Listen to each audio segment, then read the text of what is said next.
What's up, Deckheads? Welcome back to MTG with me. It's the Gather. We're going to take a look at March of the Machines. A lot of cool stuff in this set. If you watched my unboxing, you saw a lot of cool cards that came out and kind of understand what I'm looking to put in my deck. I'm running Naya Humans, so red, green, white, and just kind of creating a really big board state. As you know, I'm a free-to-play player, so all the stuff that I put in my decks, I kind of have to play to win it and then build it. So what I want to do now, before making any changes to the deck that I have been using, is just jump right in and see kind of what people are playing with and go from there. Alright, so might as well show you the deck that I'm using real quick. A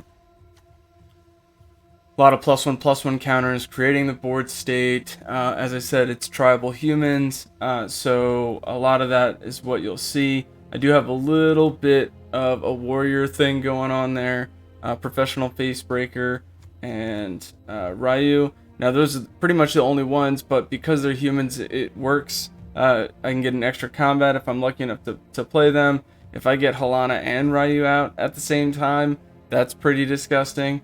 It also helps with facebreaker if I can somehow give my creatures first strike, or have creatures that have first strike, which Ryu does. I also can give creatures first strike with Elspeth. Kind of my end game strategy, mid to late game, if I need to get out a lot of damage really quickly, is to, and this is just a one of, because I don't want to see this too many times because it's not useful in the hand, but if I play all will be one and then play a Planeswalker, you're going to deal damage equal to the loyalty counters it comes out with right away. But even better with Elspeth, you'll put a +1/+1 on her, so you deal 5 from playing her. You're going to deal another 1 damage just from doing the +1 ability. And that +1 ability says put a +1/+1 counter on creature and give it something. As I just mentioned, I'm trying to give first strike to my creatures so I can get a treasure token with professional facebreaker when he's out in first strike damage and regular combat damage. So that's a side bonus. But anyway, it'll give a +1/+1 counter and a counter of flying, lifelink, vigilance, or first strike. So I'm usually going to go for the first strike to help with that. And because it's putting a +1/+1 counter and another counter, all will be one says any counter. Whenever you put one or more counters, doesn't say what kind. So really you're doing 8 damage out the gate with Elspeth, just playing her. And there's a lot of fun things that can happen with that. So that's pretty cool. Most of the deck is +1/+1 counter humans, but I do have some resilience. Sarah Paragon is going to help me pull things from the graveyard to the battlefield. It's permanents, and it's 3 or less from your graveyard. This is really cool because a lot of those things that say cards in graveyards can't be the target of spells or abilities, this gets around that because I'm allowed to play it. So that's pretty cool. Also helps with a little bit of the life gain. And let's see, what else?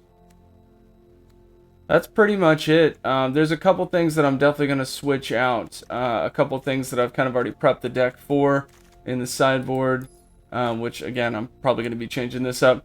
Cathar Commando, this is really good to get rid of artifacts or enchantments. Flash, let's see, some board wipe type deal. Lay down arms, this is something I might put in place of, I'll let you read that, in place of Lauren's Escape. This is a good 1-drop. Target artifact or creature gains hexproof and indestructible until end of turn. Scry 1. So that's really good value for 1, I think, at instant speed. But if we're looking at it here, it is sorcery speed. But Lay Down Arms is exile target creature with mana value less than or equal to the number of planes you control. I do like that because there is a lot of board presence.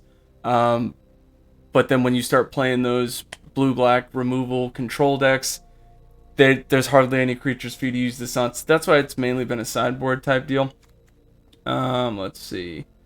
Cigar to Splendor is really good, but a lot of decks aren't, like, by the time you hit turn 4, you know who's winning the game, or you have a really good idea. So I like the card. If I can get that to work, it definitely helps with the draw. Cigar to Summons, this is really cool. Again, +1/+1 counters. The base power toughness 4/4 giving flying is an angel. It's a bonus. and Steel Seraph. This is really cool too. Just be able to play that 3/3 flyer early that gives vigilance or lifelink, or flying, is really cool because just gonna help you get to that mid to late game. All right, let's see. Back to the deck. Cool. That's pretty much the overview of the deck. There's not much else to it. My removal, Blast Zone, and Depopulate, which I'll probably move Depopulate out. There's this board wipe for 3 that turns into an elemental that pings for damage, which looks pretty good, so I might mess with that. Invasion of Gobakon is definitely something I'm going to be looking to put in. It's a battle that whenever once it flips, whenever you attack with a creature, it gets +1/+1 on it, and you can sack it to give indestructible and hexproof, I believe. So definitely something I'll be looking at there. But enough of that. Let's just go ahead and jump into a game. What do we got here? Red, blue, white, blue, attack with 30. Those are all doable. But they're all 500. Maybe I can get a 750. I got a lot of white spells, so that'll go by quickly. Let's do this one. Okay, well, black or red's pretty much the same thing I was going for there, because I got red, green, white, 750. That's cool. We got some notifications. I don't think any of that's important. Okay, let's jump into it. I'm excited. This set was great. When I did the pre-release, a lot of fun stuff happening. A lot of good cards out there.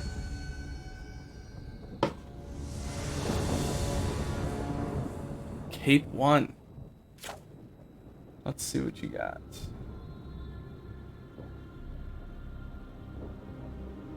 This is not a keep. I do not have good enough mana base. I got 3, but that's not going to help me that much. I could play Guardian, but I can't even enlist off of it. Yeah, that's a mull. That's a keep. I'm going to have to toss Living Cure.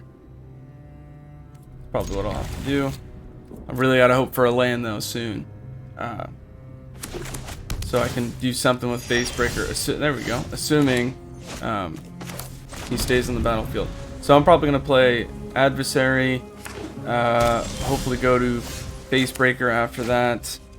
I don't want to give too much away to my opponent. I do need to get that Blast Zone out of there, so I'll just do that. Blast Zone also, amazing land card with All Will Be One. Doing 1 damage when it gets out there, but then you can just keep pumping it and dealing damage as necessary. A lot of people don't have land removal, so it does kind of help you get that consistent burn ping damage. Okay. Now I want to play Facebreaker, but my opponent's doing blue-black, so immediately I'm thinking it's going to be countered, it's going to be removed. So I'm going to pass the turn. Hope that my opponent sees this as a window to create a board state. If he does, I will try to board wipe. Okay.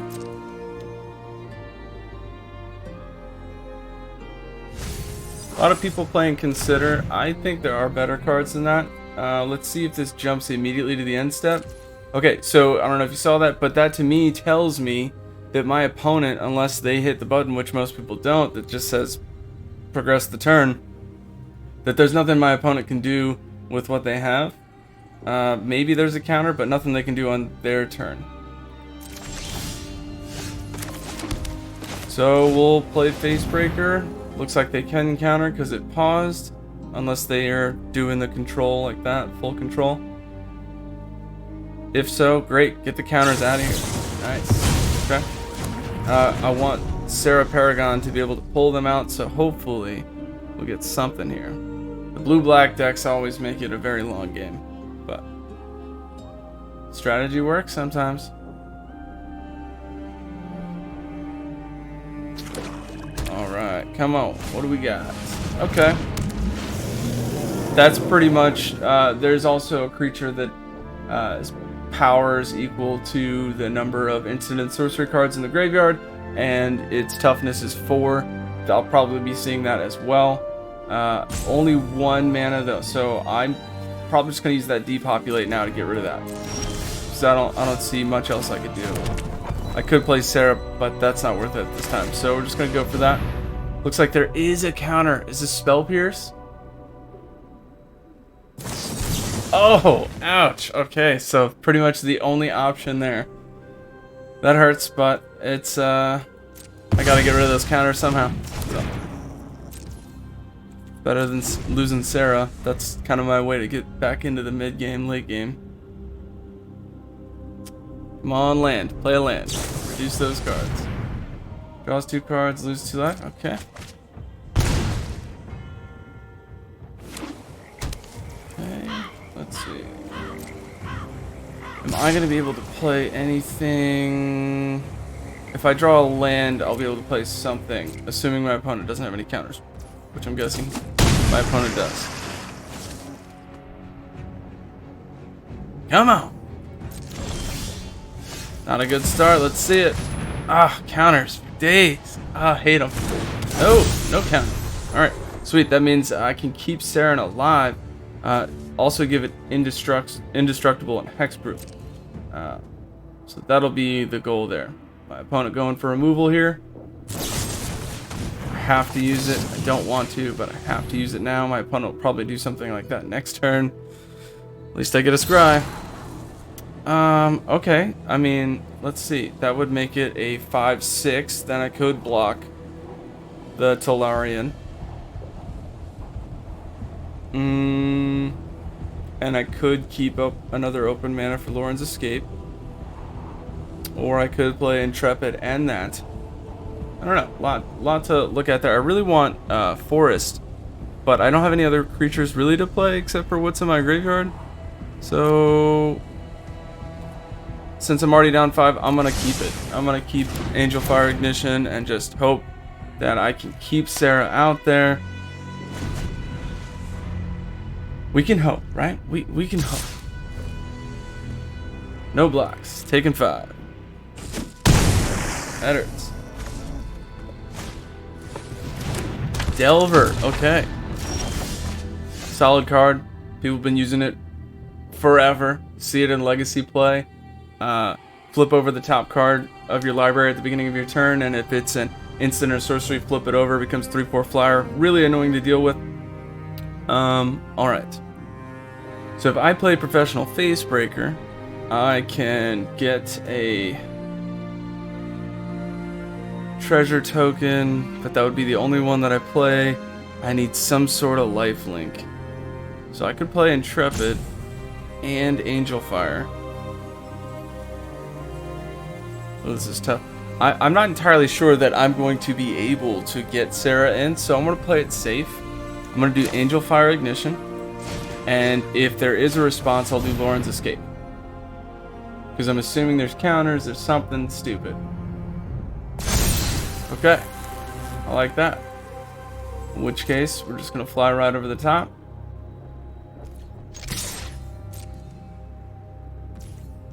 Get that 5 back we just lost. I really like the +2 life too that you get if you have to chomp block with those, especially with lifelink, because that'll be another quick 5 back. I don't have any kind of response right now, but I'm guessing my opponent is just swinging in. 5/5. I mean, I want to get rid of this thing. We'll see what happens.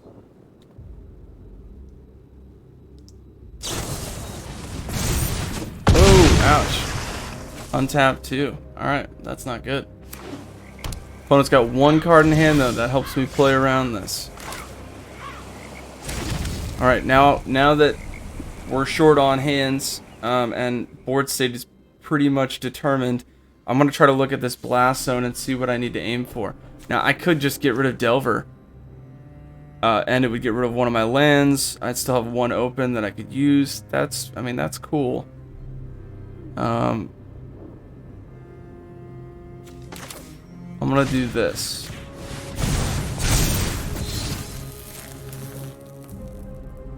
Come on now. Coming in hot. All right, sweet. So 20-9 is the game right now. Instant or sorcery does flip. Surveil 3 and flashback. Okay. Hoping my opponent swings. That's what I want to see.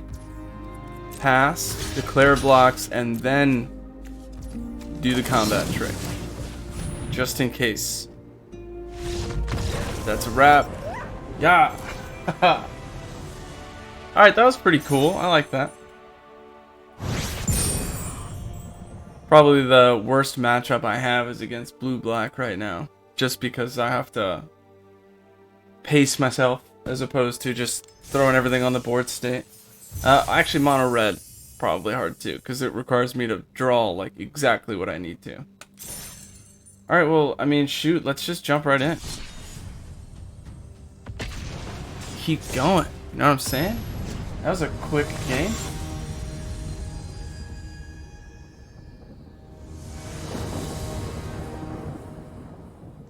This is not a keep. Don't have enough mana to do almost half. Yeah, not a keep. Easy, no keep.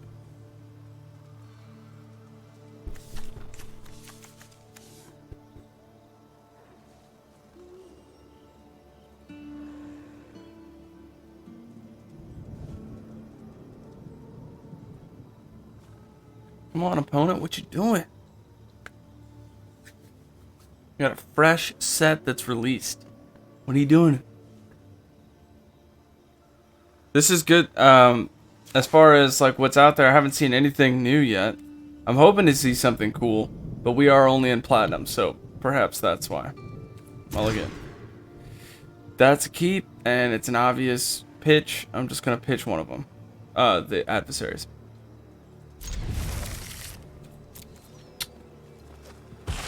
Oh.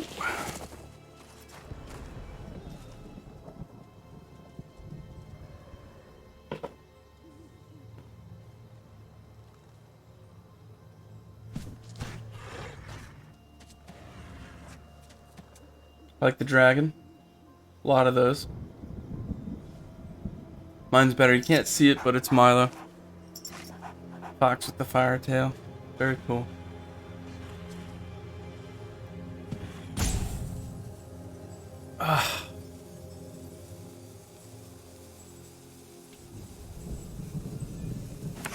Yay, my opponent's here.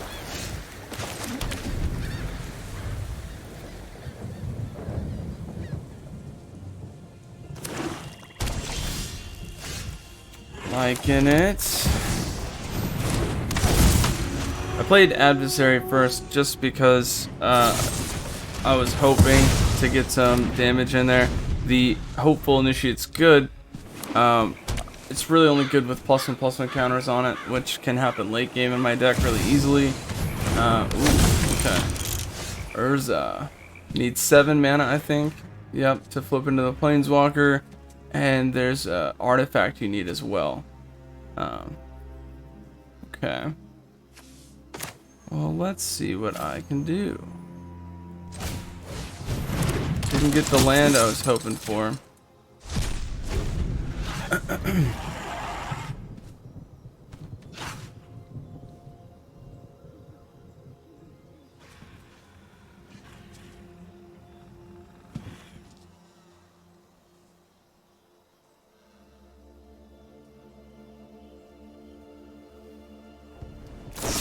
So we got Esper Control. This the next level up from that blue-black would be this. As far as controlling the board state, these 3 colors are the most well-known for doing that. Let's see. Yeah, I'm gonna go Intrepid. I need to get something strong out there, and if not, hopefully I draw a land. Opponent builds a board state and I can wipe, but looks like we're about to get some removal here.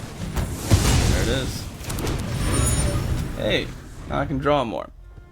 Investigate, what is this? Or clue. Sacrifice for 2, draw a card. Fiend. Okay, yeah, we definitely want to land here. Definitely want to land. Clear that board state.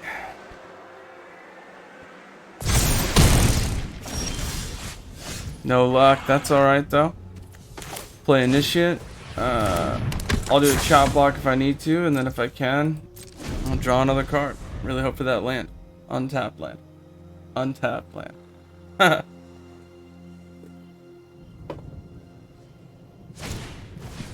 This game's great because of all the variations. Pretty much every deck is a unique style. Even if they change up one card, could change how it plays dramatically. Okay. So while I could do the pay to draw a card, I'm gonna do the block Lauren's Escape because scrying is just as good.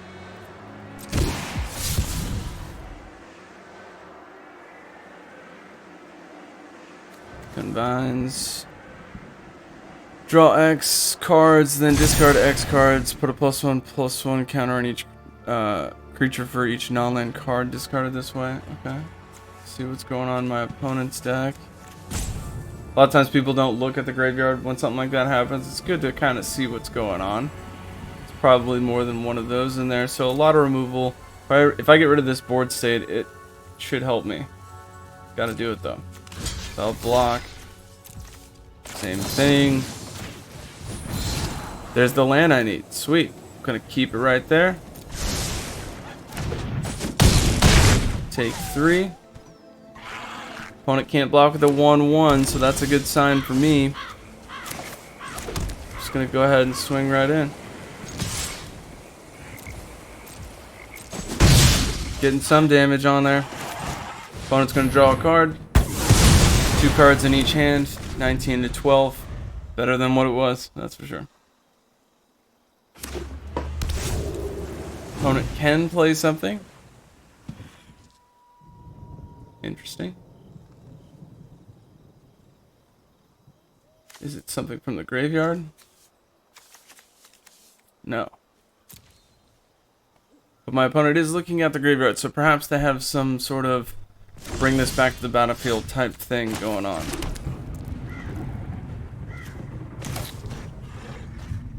I'm guessing they have a counter, but better now than any other time, I suppose.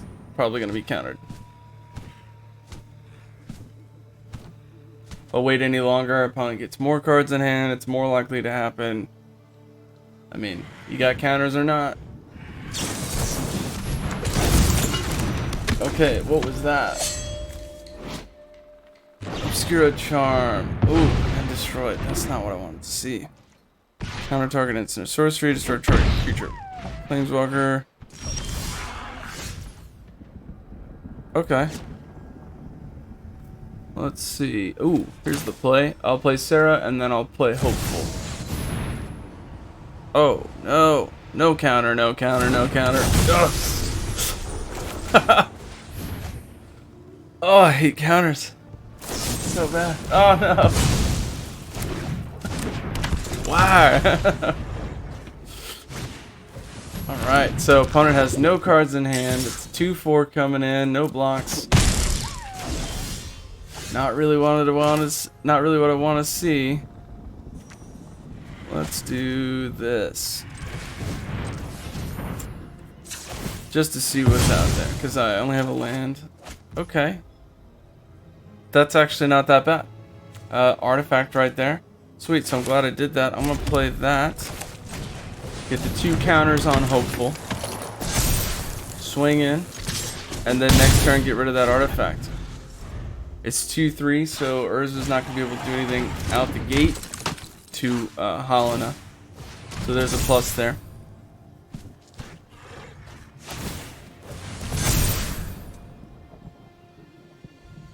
Swinging in.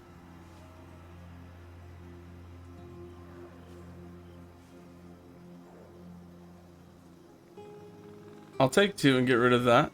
And keep a 3/4 ready to block.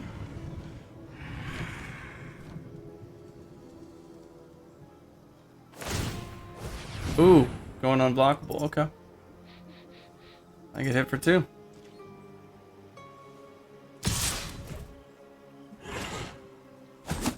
I need some lifelink. Angel Fire Ignition would be amazing right now. Not what I get. Alright, so I'm assuming my opponent is going to do that again, but with this guy. If it is, let's see, if evolves super Spyrexian, it is. Draw a card and lose 1/2 makes it a 5. So my opponent will be able to get in for 5. Looks like I'm gonna lose this game unless I get something.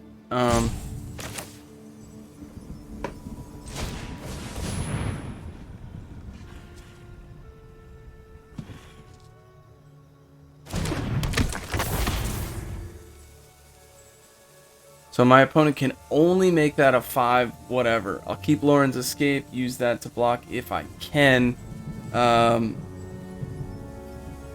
He can only make one of them unblockable to one color. So if he does green, I'll use Hopeful. If he does red, I'll use one of the others. If he does white, I'll use Helena. So I've got a spread there. We'll see. So next,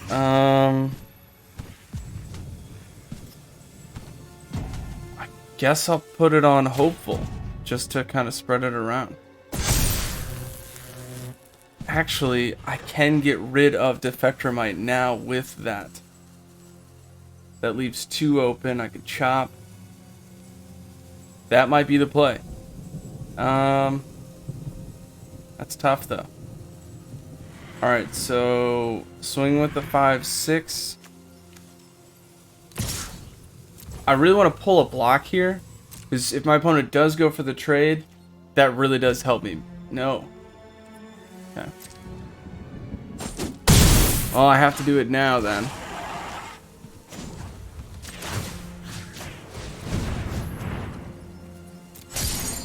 Got the extra damage in. That's still good with me. Opponent's got no cards in hand. If my opponent draws a land, I'm doing really well. No more free damage from my opponent. I've got 2 blockers. There's a chance my opponent draws removal. I'll be alright.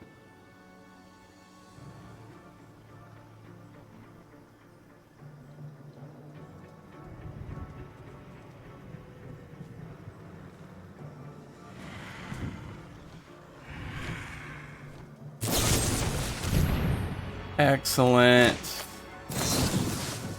Let me go ahead and give that hexproof indestructible, and while I'm at it, I'm gonna scry 1. Cool. It's not what I need. To the bottom it goes. Let's see.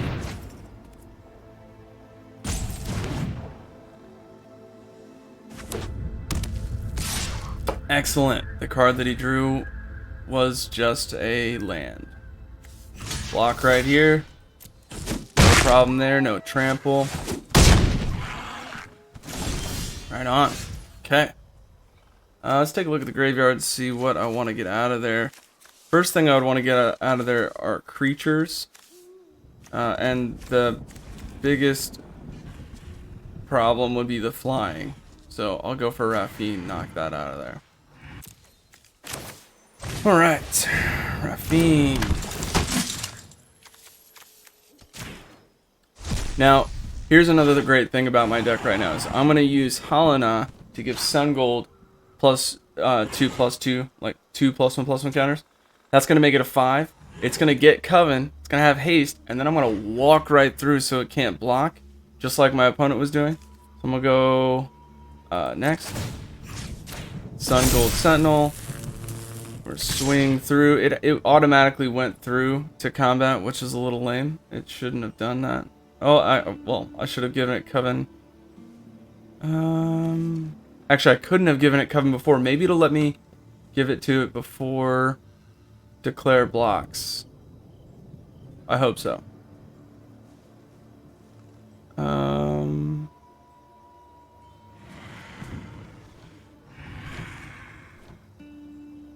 I mean, if I throw another in there, it could be lethal, but then I'm opening the door to a problem if my opponent draws removal. So I'm just going to play it safe. Are these swamps? No. Okay, cool.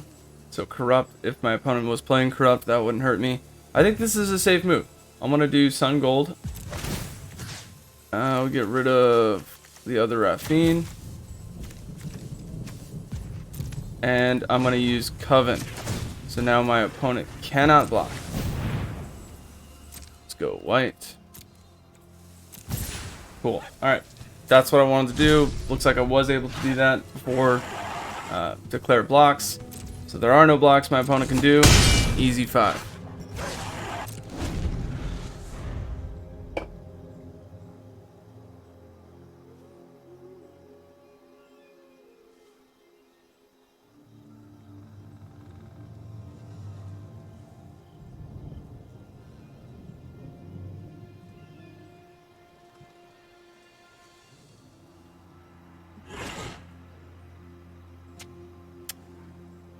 My opponent's doing something.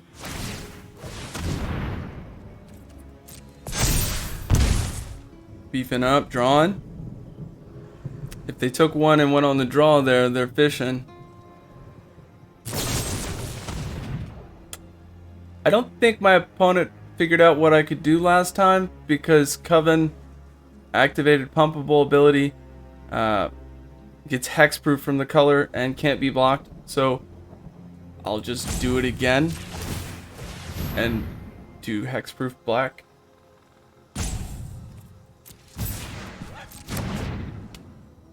Easy.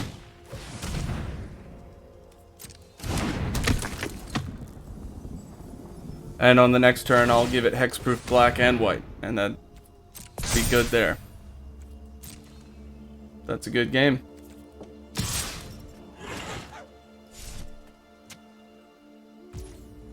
I don't think my opponent realized it, but yeah, that's it, bruh. Let's go. Hexproof black.